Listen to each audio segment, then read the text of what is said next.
Kasus pembunuhan dialami oleh si kok lanang yang mayatnya ditemukan jero bekas galian alat berat di persawahan Sungai Menang, Oki. Dari kasus tersebut oleh personil Satreskrim Polres Oki dilakukan rekonstruksi dengan menghadirkan keempat tersangka.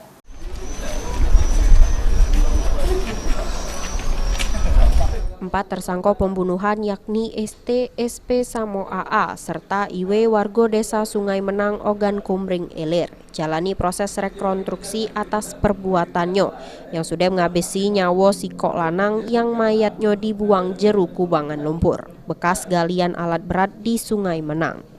Jero rekonstruksi tersebut keempat tersangka memperagakan sebanyak 14 adegan, di mana pada adegan 8, 9, sama 10 korban bernama Romli dihabisi nyawanya dengan cara ditembak sebanyak 3 kali oleh tersangka ST sama ditombak lalu dibacok sampai tewas oleh para tersangka lainnya. Motifnya, terus cara membunuhnya, terus kira-kira untuk masalah teknis dia, perencanaannya bagaimana, motifnya dan lain lah, itu bisa tergambar sendiri tadi kan sudah terungkap.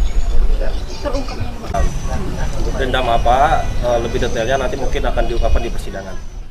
Sesudah menjalani proses rekonstruksi, penyidik Polres Oki bakal nyusun berkas perkara keempat tersangka.